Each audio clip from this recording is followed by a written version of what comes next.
Friends it's 7:45 now. उठे थोड़ा late है आज बिकॉज रात को हम पढ़ रहे थे अपना इंडिया एंड वर्ल्ड ज्योग्राफी। इसका सेकंड चैप्टर जो था वो मैंने रात को कंप्लीट किया बैठ के आराम से। गुड मॉर्निंग गाइस, अभी 8 बज चुके हैं। I have finished up reading the Hindi newspaper for the day and the rise of Omicron is still there in the news. Except for it, civil services का जो मेन एग्ज़ाम है जो जनवरी में scheduled है वो एज पर शेड्यूल ही चलेगा। वो UPSC अभी नहीं बंद कर रही है, उससे नहीं रोक रही है। Then third page says third wave has hit us, but situation under control, says Jain. Even the CM Arvind Kejriwal has got COVID positive, so it has to be taken with a little bit of care. क्योंकि ये सब बोलते रहेंगे कि situation under control में, कहीं ये इमरान खान वाली ना कर दे, आपने घबराना नहीं है। मतलब कितनी बड़ी प्रॉब्लम आ जाए बस वो यही बोलता रहा, आपने घबराना नहीं है। तो घबराना तो करे क्या भाई, ठीक है, तुम अपना काम करो, हम अपना काम कर लेंगे। So the government should take care of constricting it to certain levels. दिन के 10,000 केस आ रहे हैं, ये घबराने वाली बात है क्योंकि ये बढ़ के लाख भी हो सकता है।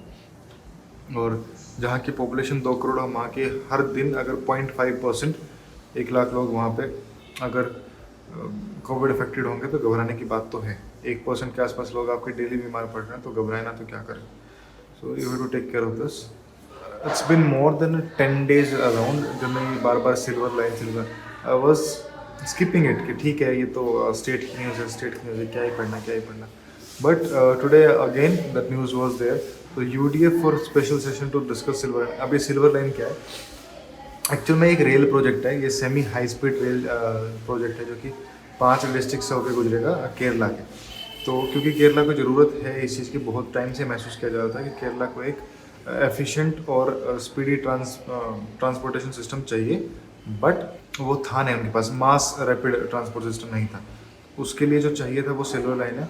काफ़ी लंबे टाइम से डिस्कस हुआ, फिर उसके बाद जो अभी प्रेजेंट टाइम सीएम है पिन्नारी, ऐसा कुछ नाम है उनका, तो उन्होंने इसको इम्प्लीमेंट किया। करने के बाद इसको जब आगे बढ़ाया तो जो यूडीएफ जो अपोजिशन है वहाँ का, वो अब इसको स्टॉल करने में लगा हुआ है।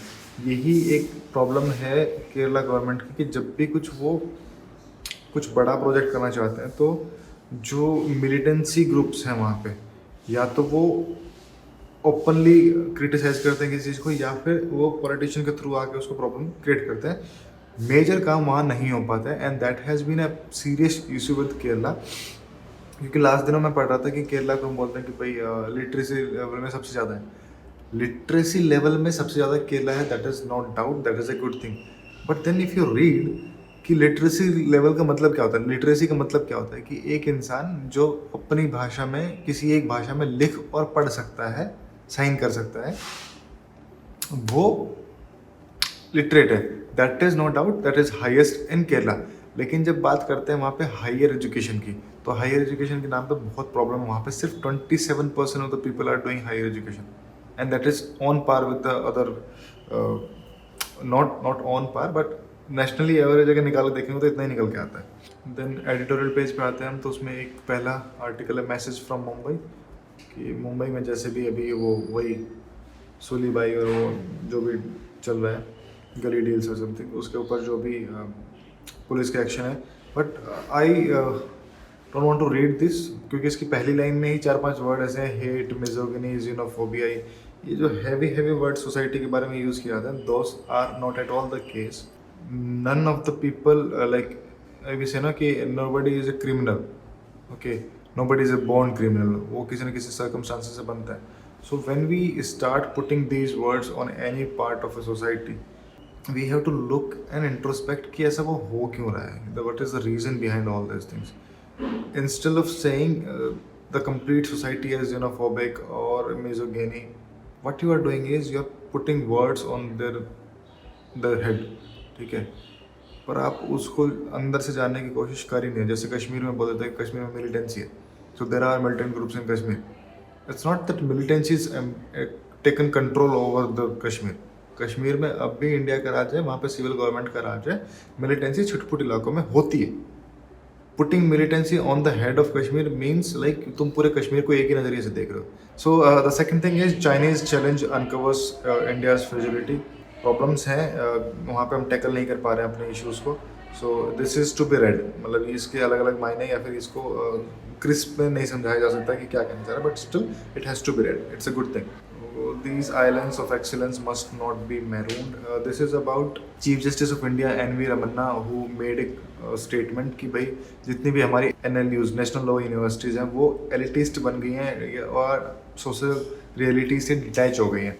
उन्होंने कहा कि जितने भी लोग जो हैं जो NLU से पास आउट हो रहे हैं वो बार काउंसिल को ज्वाइन नहीं कर, सॉरी इसको चेयर को ज्वाइन नहीं कर, मतलब वो जज नहीं बन रहे, ठीक है, वो जज वाले एग्जामिनेशन में नहीं बैठ रहे, वहाँ नहीं आ रहे, वो या तो लॉ फर्म्स के साथ अटैच हो जाते हैं या फिर वो सुप्रीम कोर्ट में सिर्फ अपनी प्रैक्टिस वो करना चाहते हैं. They are not being a part of like पूरा लीगल सिस्टम कि भाई आप पहले गांव में गए या फिर डिस्ट्रिक्ट लेवल पे जाके आपने फाइट किया, then you start practising there and then you became very heavy handed there, then you came in the district high court and then you came up to the state government high court, ठीक है, state high court, and then उसके बाद आप supreme court में federal high court में आ गए, sorry federal court में आ गए, that is supreme court.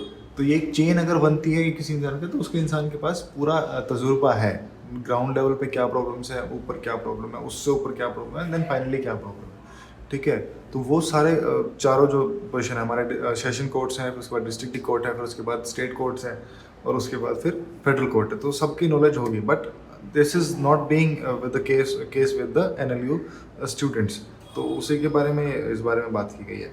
On the world side north Korea ने बैलिस्टिक मिसाइल टेस्ट फायर की है, इंडिया से रिलेटेड कुछ खास नहीं मिला इसमें, तो that has to be done with. So आज का चैप्टर ख़त्म करते हैं हम यहीं पे. Now it's time to get back. अब तैयारी करने में तैयार होना है मेरे को, ठीक है. Thank you, good bye.